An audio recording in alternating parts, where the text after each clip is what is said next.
Hello students, आज का topic है क्वांटम मैकेनिकल मॉडल, जो कि एटॉमिक स्ट्रक्चर का पार्ट 21 है।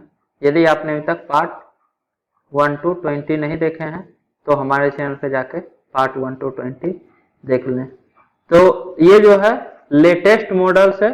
बोर्स मॉडल में भी आप लोग देखे थे कि बहुत सारा ड्रॉबैक्स था।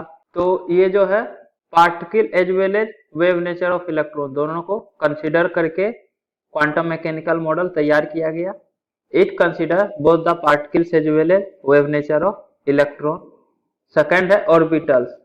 तो ऑर्बिटल्स क्या होता है? स्पेस और region around nucleus where probability of finding electron is up to 90%। तो न्यूक्लियस के अराउंड वैसा रीजन जहां पे इलेक्ट्रॉन के पाए जाने का प्रोबेबिलिटी 95% हो, वैसे स्पेस को ऑर्बिटल्स बोलते हैं। डिटेल में हम लोग ऑर्बिटल्स पढ़ेंगे कि एस ऑर्बिटल होता है, पी ऑर्बिटल होता है, डी ऑर्बिटल होता है, एफ ऑर्बिटल होता है, जी ऑर्बिटल होता है। जी वगैरह का जरूरत ही नहीं पड़ेगा, तो मेनली एफ तक ही होता है। इसके बाद आता है to study orbital a set of number are used called quantum number. तो ऑर्बिटल को स्टडी करने के लिए सेट ऑफ नंबर यूज होता है और NLM ये सेट ऑफ नंबर है जो कि यूज होता है, और इस सेट ऑफ नंबर को क्वांटम नंबर कहते हैं। अब ये सेट ऑफ नंबर कहां से आएगा NLM, वो अभी हम लोग देखेंगे थोड़ी देर में। This quantum number define N orbital. ये जो क्वांटम नंबर होता है यही ऑर्बिटल को डिफाइन करता है, या फिर आप बोल सकते हैं ऑर्बिटल को कैरेक्टराइज करता है। This quantum number are obtained as a solution to an equation called Schrodinger wave equation. तो स्क्रोडिंगर वेव इक्वेशन क्या होता है?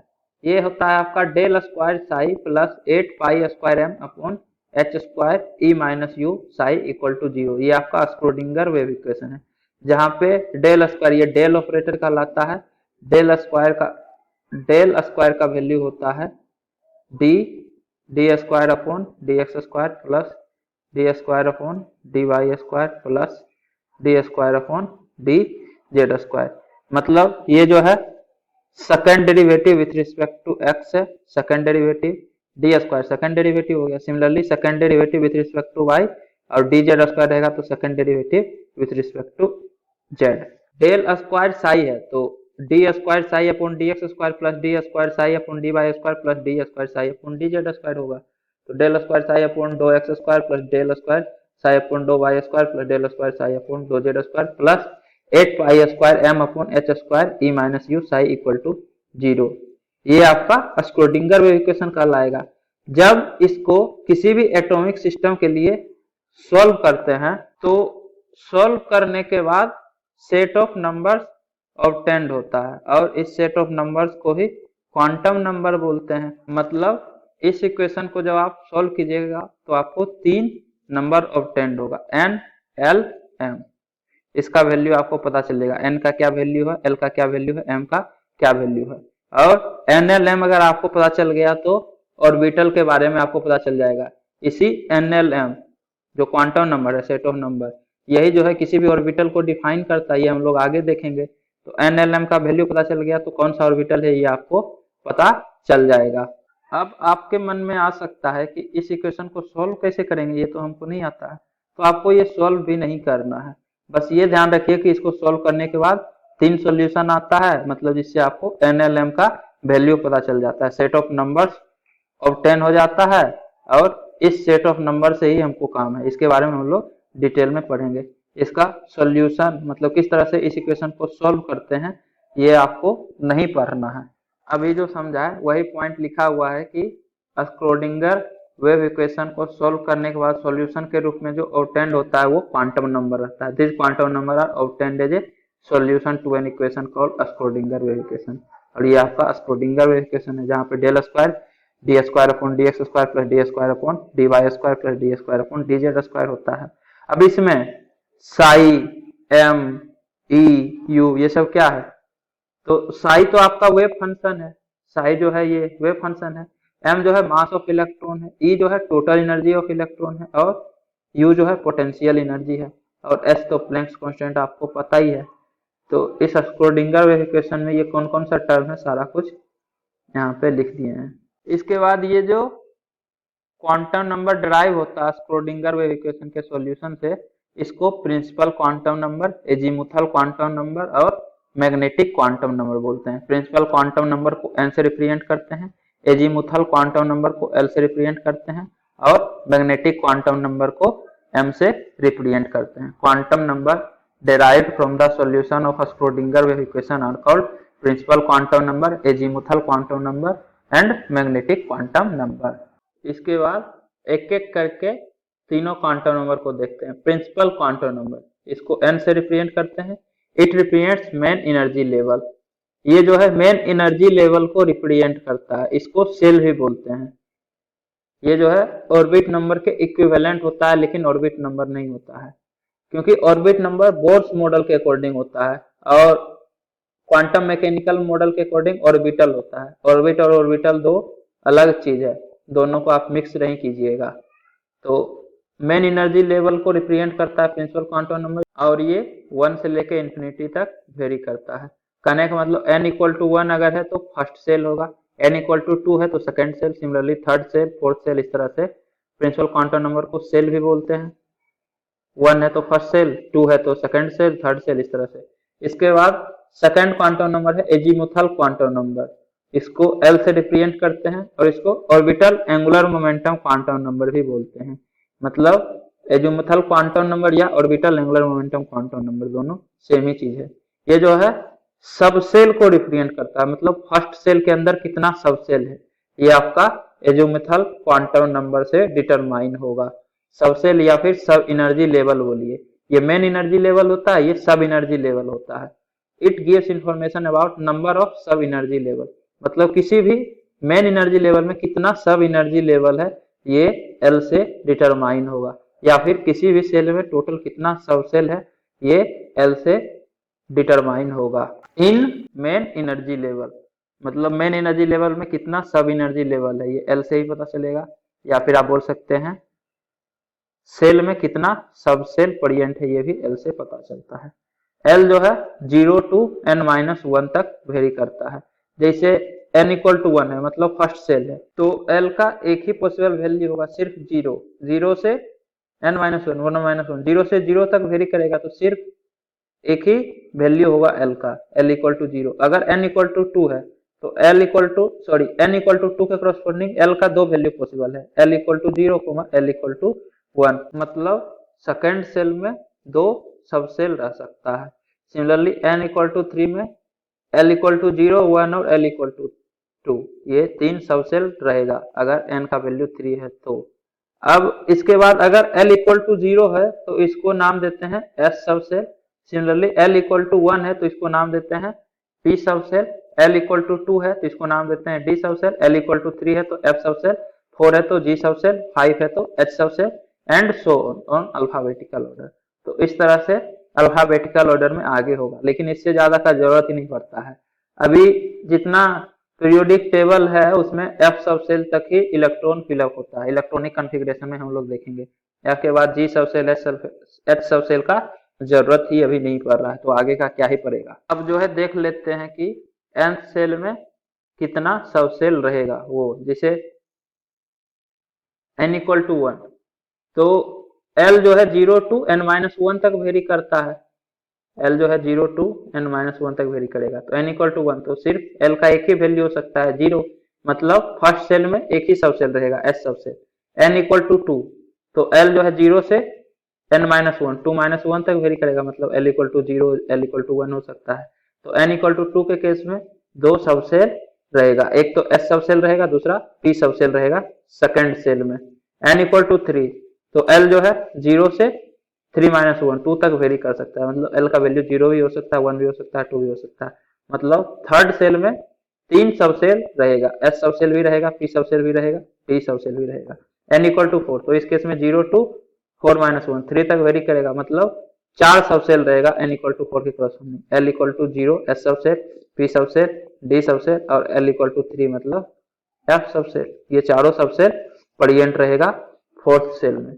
अगर फर्स्ट सेल है तो उस केस में P सब सेल प्रेजेंट नहीं रहेगा, क्योंकि L का वैल्यू 1 नहीं हो सकता है। n-1 इससे ज्यादा L का वैल्यू नहीं हो सकता। अगर L इक्वल टू सेकेंड है तो इसमें डी सब सेल प्रेजेंट नहीं रहेगा, सेकंड सेल में डी सब सेल नहीं रहेगा। सिमिलरली थर्ड सेल में एफ सब सेल नहीं रहेगा, फोर्थ सब सेल में जी सब सेल फोर्थ सेल में जी सब सेल प्रेजेंट नहीं रहेगा। इसके बाद ये वाला फॉर्मूला, ऑर्बिट एंगुलर मोमेंटम और ऑर्बिटल एंगुलर मोमेंटम, ये ध्यान दीजिए।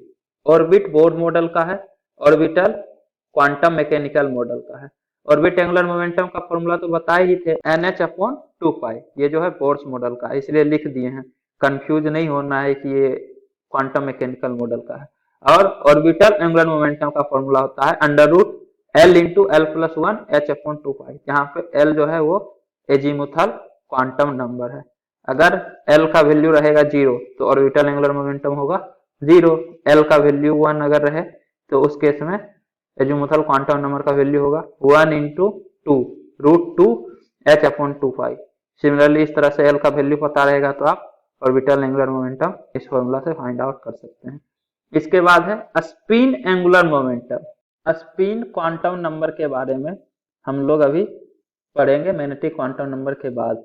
अभी बस जान लीजिए कि स्पिन का वैल्यू होता है किसी भी इलेक्ट्रॉन के लिए +-½ मतलब स्पिन जो है या तो +½ होगा या -½ होगा। और स्पिन मैग्नेटिक मोमेंट का फॉर्मूला होगा √S × S+1 H/2π। इसमें S का वैल्यू या तो +½ या -½ होगा, यही दो वैल्यू हो सकता है, वो भी हम लोग देख लेंगे। इसके बाद नेक्स्ट है स्पिन मैग्नेटिक मोमेंट। इसका फॉर्मूला है √n × n+2, जहाँ पे n आपका है नंबर ऑफ अनपेयर्ड इलेक्ट्रॉन। अब ये अनपेयर्ड इलेक्ट्रॉन कैसे पता चलेगा, तो ये इलेक्ट्रॉनिक कॉन्फ़िगरेशन के बाद आपको पता चल जाएगा। वहाँ पे हम लोग स्पिन मैग्नेटिक मोमेंट कैलकुलेट करके भी बताएंगे कि n का वैल्यू अगर पता चल गया तो ये फॉर्मूला लगा दीजिए, तो इतना बोर मेगाटोन स्पिन मैग्नेटिक मोमेंट होता है। ये Bm से बोर मेगाटोन को रिप्रेजेंट कर रहा है। अब जो है मैग्नेटिक क्वांटम नंबर m, ये जो है नंबर ऑफ ऑर्बिटल के बारे में इंफॉर्मेशन देता है। It gives information about number of orbitals in A given subshell. तो किसी भी सबसेल में टोटल कितना नंबर ऑफ ऑर्बिटल होगा ये हमको m से पता चलेगा। m जो है -L से L तक वेरी करता है इंक्लूडिंग 0, मतलब -L to L तक वेरी करेगा और m का वैल्यू 0 भी होगा। जैसे फॉर S सबसेल, तो S सबसेल मतलब L = 0 है, तो -0 से 0 तक वेरी करेगा और 0 भी इंक्लूड होगा, तो उस केस में m का एक ही पॉसिबिलिटी है कि सिर्फ m = 0 होगा। तो S सब सेल में टोटल एक ही ऑर्बिटल रह सकता है, number of orbital in S sub cell = 1।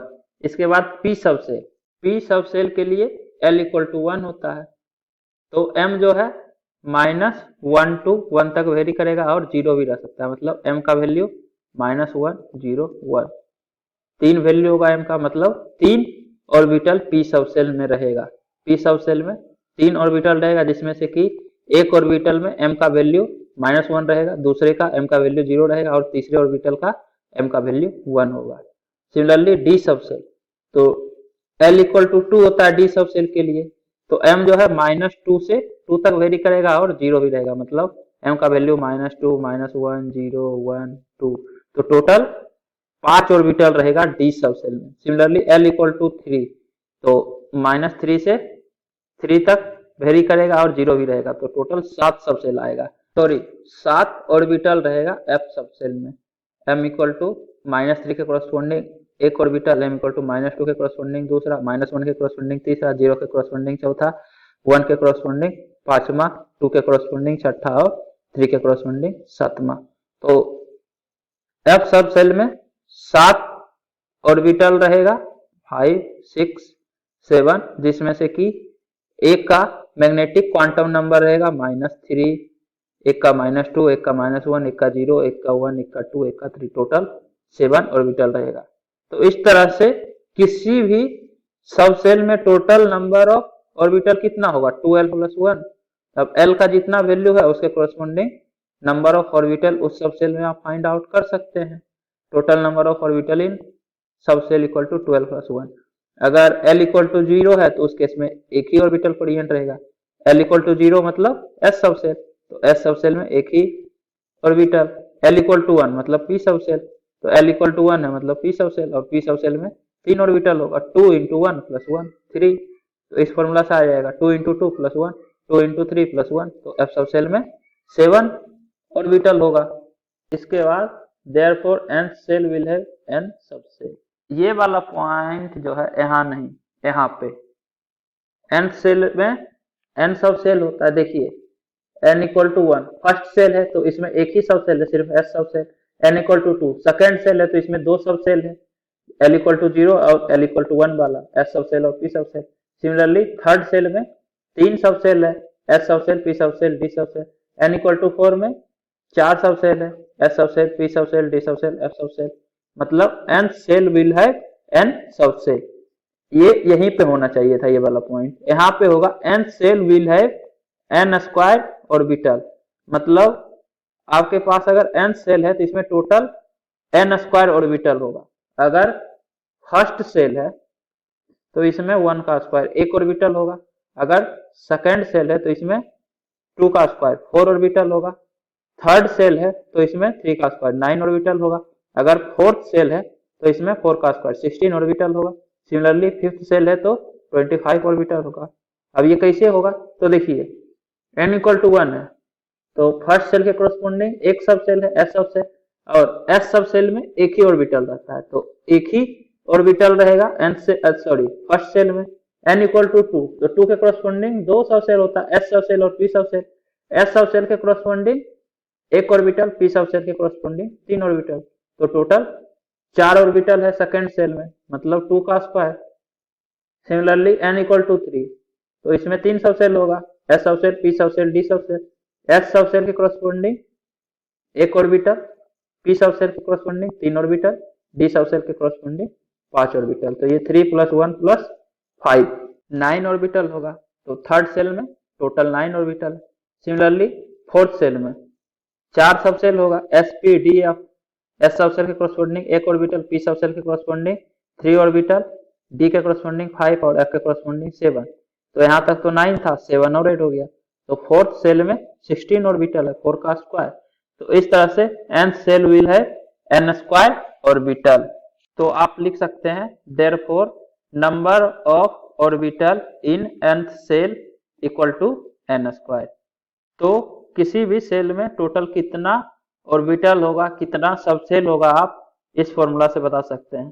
Total orbital होगा n स्क्वायर के इक्वल, टोटल सब सेल जो है n के इक्वल ही होगा। अगर सेकेंड सेल है तो 2 सब सेल रहेगा सेकेंड सेल में। सिमिलरली थर्ड सेल है तो 3 सब सेल प्रेजेंट रहेगा, और किसी भी सब सेल में टोटल कितना ऑर्बिटल प्रेजेंट रहेगा तो वो 12 प्लस 1 इस फॉर्मूला से आप फाइंड आउट कर सकते हैं।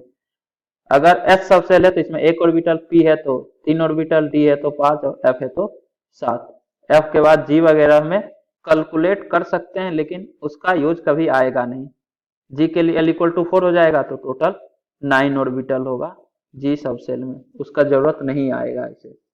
अभी जितना चीज अभी डिस्कस किए वही यहाँ पे बना हुआ है। तो अगर फर्स्ट सेल है तो एक ही ऑर्बिटल रहेगा, सेकेंड सेल है तो 1 प्लस 3 4 ऑर्बिटल होगा, थर्ड सेल है तो 1 प्लस 3 प्लस 5 9 ऑर्बिटल होगा, फोर्थ सेल है तो 1 प्लस 3 प्लस 5 प्लस 7 16 ऑर्बिटल होगा। Therefore number of orbital in n shell equal to n square. तो इस फॉर्मूला से आप किसी भी सेल में टोटल कितना नंबर ऑफ ऑर्बिटल प्रेजेंट होगा आप फाइंड आउट कर सकते हैं। These three quantum numbers n, l, m are obtained from a Schrodinger wave equation and they give information about orbitals। तो ये जो तीनों quantum number n, l, m है ये स्क्रोडिंगर वेव इक्वेशन से ऑब्टेन होता है और ये किसी भी ऑर्बिटल के बारे में इंफॉर्मेशन प्रोवाइड करता है। इसके बाद फोर्थ क्वांटम नंबर है स्पिन क्वांटम नंबर, इसको s से रिप्रेजेंट करते हैं। It gives information about electron. ये जो स्पिन क्वांटम नंबर है ये इलेक्ट्रॉन के बारे में इंफॉर्मेशन देता है और इसको रिप्रेजेंट करते हैं s स्पिन को प्लस हाफ और माइनस हाफ। मतलब किसी भी इलेक्ट्रॉन का स्पिन क्वांटम नंबर या तो प्लस हाफ होगा या माइनस हाफ होगा। There are 2 types of electron, one with spin quantum number 1/2 and another with -1/2। तो 2 टाइप का इलेक्ट्रॉन होता है किसी भी एटम के अंदर, और उस इलेक्ट्रॉन का स्पिन क्वांटम नंबर या तो प्लस हाफ होगा या माइनस हाफ होगा, 1/2 या -1/2। ये हम लोग डिटेल में देख लेंगे कि 1/2 कब होगा, -1/2 कब होगा, जब इलेक्ट्रॉनिक कॉन्फ़िगरेशन पढ़ेंगे अगले लेक्चर में तब। तो उम्मीद करता हूँ कि आपको ये वीडियो पसंद आई होगी। यदि आपको ये वीडियो पसंद आई है तो इसे लाइक करें, कमेंट करें और अपने दोस्तों के बीच शेयर करना ना भूलें। Thank you.